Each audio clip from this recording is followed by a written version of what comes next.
gaaffii namoonni hedduun kaasan baay'ee kan itti dhiphatanii fi fala dhabne araada nutti ta'e yookaan addikshinii nutti ta'e kana keessaa akkamitti bahuu dandeenya?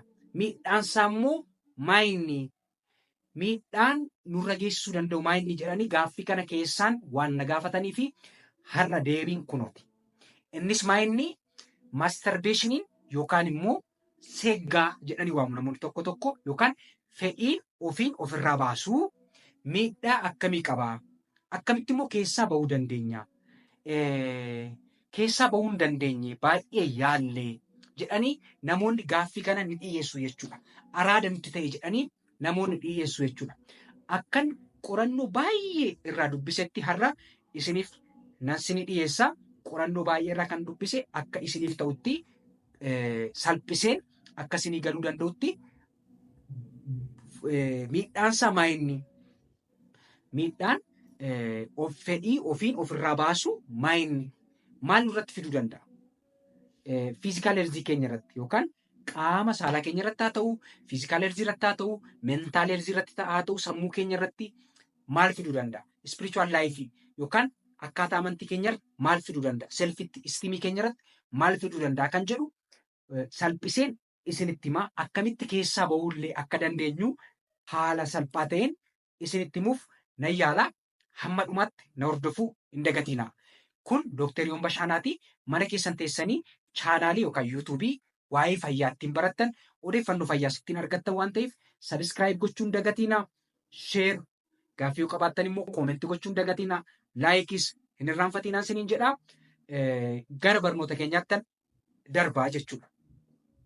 Har'a waan gurguddoo lama laalla. Maastarbeeshinii yookaan immoo seeggaa jedhanii waamu namoonni tokko tokko yookaan immoo fedhii ofiin ofirraa baasu. Fedhii ofiin ofirraa baasuu inni tokkoffaan miidhaa akkamii qaba yookaan immoo jireenya keenya irratti miidhaa akkamii fida? Inni lammaffaan akkamitti keessaa bahuu dandeenya kan jedhuun isinitti himaa jechuudha. Maastarbeeshiniin akkasin yaaddan qofa miti baazawee. Namoonni baay'een addunyaa kanarratti kan ittiin rakkatanidha. Keessaa bahuufillee baay'ee kan ittiin dhiphatan. Akka qorannoon baay'een yookaan riisarchii baay'een ibsutti akkan ilaaluuf yaaletti addunyaa kanarratti dhiironni persentii 70-95 ta'an bara jiraatan keessatti kanaan rakkatu. Yeroo tokkos haa ta'u yeroo lama sa'aatii ta'e irratti rakkina maastarbeeshinii seeggaa yookaan immoo fedhii ofiin ofirraa baasuutiin ni rakkatu jechuudha. Dubartoonni persentii 50-75. Kuni rakkina durbaatis rakkina dhiiraatis. Kan dhiiraa yookaan kan durbaa qofa miti. Kan lamaan isaaniiti. Fedhii ofiin ofirraa baasuu yookaan maastarbeeshinii jedhamee kan waamamu kan dhiiraa qofa miti. Kan dubaraatis kan isin hubachuu qabdanii jechuudha. Riisarchoonni baay'een persentii hamma kanaa ibsan malee persentii 70 jechuun yaada. Namoota 100 keessa namoonni 7 rakkina kanaan rakkatu jechuudha. Inni gara biraan immoo namoota 10 keessa namoonni 7 jechuudha. Nama 100 keessa namni 70. Nama 10 keessa namni 7 dhibee kanaan rakkatu jechuudha. Rakkina kana ni qabu jechuudha. Gaaffii kana ni qabu jechuudha. Addikshinii kana yookaan araada kana ni qabu jechuudha. Fedhii ofiin ofirraa baasu. Erga haga kana ta'e namoonni hammi kun erga itti rakkatu ta'ee miidhaa akkamii fidee dhufa gara jireenya keenyaa. Inni tokkoffaan dhiirota irratti qaamni saalaa isaanii ka'uu dadhabu, konfidensii dhabu, baay'ee dhiphachuu. Inni gara biraan immoo dafanii xumuru yookaan dafanii ispeermii ijaakuleet gochuu yookaan dhangalaasuu illee isaanitti fiduu danda'a. Inni gara biraan dadhabbii, self-esteem isaanii baay'ee miidha. Dhiphina hamaaf isaan saaxila. Dipireeshinii isaanitti fiduu danda'a. Yookaan galtiin isaanitti dhagahama yookaan maaliifan kana raawwadhe kan jedhu isaanitti dhagahama jechuudha. Inni gara biraan spiritual life isaanii baay'ee affect godha. Akka waan cubbuu hojjetanitti sammuun isaanii sensi waan godhuufi yookaan boqannaa isaan dhowwaa jechuudha. Sammuun isaanii akka waan cubbuu hojjetanitti sammuun isaanii waan sensi godhuufi spiritual life isaanii affect godha jechuudha. Not only sexual life isaanii affect ni godha yookaan ni miidha. Fedhii walquunnamtii saalaa isaanii ni hir'isaa. Qaamni isaanii akka sirriitti dhaabbanni ni taasisaa. Inni gara biraan immoo dafee jiguu ispeermii yookaan immoo dafanii dhangalaasuu yookaan dafanii xumuruuf illee isaan saaxiluu ni danda'a jechuudha. Inni gara biraan rakkina xiinsammuu yookaan qoor qalbii illee isaanitti fiduu danda'a. akkuma dura ibsuuf yaale dhiphina hamaaf dadhabbii hamaaf isaan saaxiluu ni danda'a jechuudha. Inni gara biraa yaadduu hamaaf maafan kana godhe kan jedhu ni yaadduu jechuudha sanaaf jechuudha. Inni gara biraan araada isaanitti fiduu danda'a. Addikshin yookaan araada. Kun dubartootaaf illee ni hojjeta jechuudha. Araadaan namatti fiduun dubaraafis dhiiraafis ni hojjeta jechuudha. Araada isaanitti ta'a lamaanittuu dadhabbii hamaa isaanitti fiduu danda'a. Ispirichuwal laayif isaanii yookaan karaa amantii isaanii irratti qalbii isaanii fi dhiphina hamaallee isaanitti fiduu ni danda'a jechuudha. Xiinsammuu isaanii miidhuu ni danda'a jechuudha. Inni gara biraan dadhabbii hamaaf, istireesii hamaaf, dhiphina hamaaf nama saaxilaa jechuudha. Wanti kun araada namatti ta'uurraan darbee jechuudha. Fedhii walquunnamtii saalaa hir'isuudhaan darbee dhiphina hamaallee namatti fiduu ni danda'a jechuudha. Inni gara biraan even sexual life miidhaa jenneerra. Spiritual life miidhaa jenneerra. Psychosocial, physical health, mental health dhiphina fida jenneerra. Waan miidhaan qabu jechuudha. Jireenya keenya keessatti jechuudha. Physical health, sexual health, mental health, psychosocial, psychosocial. Jireenya keenya kana miidhuu danda'a jechuudha. Darbee economical illee miidhamuu dandeenya jechuudha. Dadhabbii hamaan akka jireenya keenya yookaan immoo hojii keenya seeraan hin hojjenne dadhabbii hamaa galtii yookaan gaabbii hamaa akkasumas immoo of jibbuu hamaa waan nutti fiduu fi jireenya keenya miidhuu ni danda'a jechuudha. Fedhiin ofiin ofirraa baasu. Kun dubaraafis dhiiraafis ni hojjeta jechuudha. Rakkinoota kan hundumaa qabaa jechuudha. Karaa sekshuwaal laayifii qofa miti. Sekshuwaal laayifii qofa miti kan miidhu. Qaama saalaa keenya qofa miti kan miidhu. Luqqa'uu qaama saalaa fiduu danda'a. Dubartoonni yeroo baay'ee xaarmusii yeroo isaan fayyadaman ni jira jechuudha. Meeshaa garaagaraa meeshaa qara qaban yeroo isaan fayyadaman ni jira jechuudha. Even dubartoota tokko irratti xaarmusii yeroo isaan fayyadamanii qaama saalaa isaanii keessatti yeroo hafullee jira jechuudha. Maaxarii isaanii keessatti seenellee altiraasaawundiidhaan yeroo ilaalamu ni jira jechuudha. Kanaaf meeshaa qara qabu fayyadamuullee qaama keenya ni miidha jechuudha.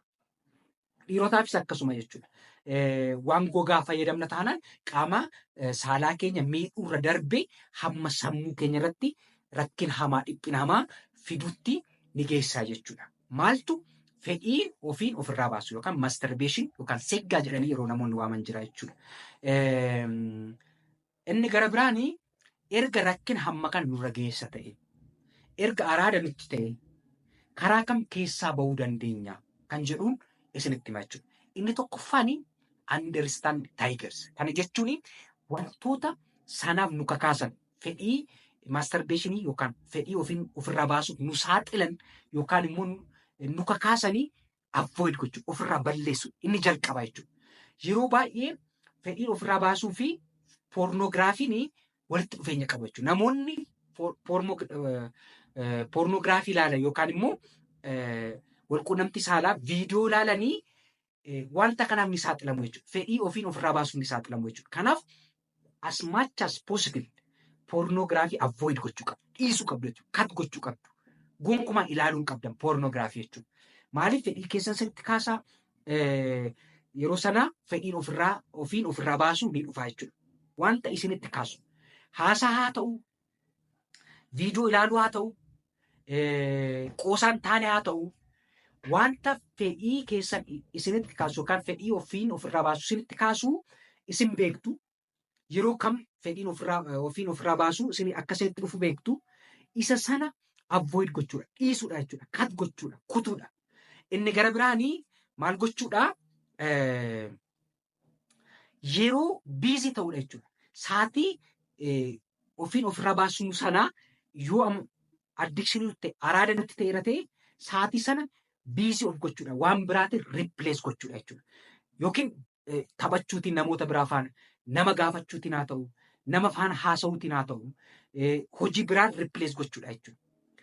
Gonkumaa saatii ofiin ofirraa baasuu fi saatii kennuu hin qabnu jechuudha. Waan biraatiin riiplees gochuudha jechuudha.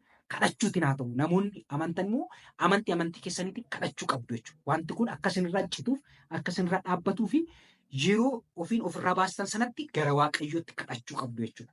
Namoota baay'eetu araada kanaan akka rakkatu dhagayeera, beekasii, riiserchii baay'eesu dubbiseera, qorannoo baay'ees ilaaleera, persentii baay'eetu addunyaa kanarratti araada kanaan rakkata. Kanaaf araada kana hambisuu fi sa'aatii araada kana barretti waan biraatiin bakka buusuudha jechuudha. Araada ofiin ofirraa baasuu kan waan biraatiin bakka buusuu qabnaa jechuudha. Inni gara biraanii laayif istaayil cheenji. Yeroo sana akka self konfidensiin itti dhaga'amuuf ispoortii hojjechuutiin illee bakka buusuu qabna jechuudha. Kadhachuu qofaan miti. Ispoortiillee hojjechuu qabna. Inni gara biraan immoo murtoollee akka barbaachisu jechuudha. Kana dhiisuu fi fedhii kana dhiisuu fi murtoollee akka barbaachisu jechuudha. Namoonni baay'een riiserchii irratti murtoollee akka barbaachisu ibsu jechuudha. Murteeffachuu qabna jechuudha. Araada kana dhiisuu qaba jennee murteeffachuu qabna. Karaa kam akkaataa namni isinitti himeen sa'aatii sana qofaa ta'uu dhiisuu, kadhachuu, ispoortii hojjechuu, biizii of gochuu, wanta biraatiin ripilees gochuu sa'aatii sana karaa kana sana keessaa bahuun ni danda'ama jechuudha. Inni gara biraa immoo qofaa ta'uu dhiisuu. Yeroo baay'ee namoota qofaa ta'antu wanta kanaaf saaxilamaa jechuudha.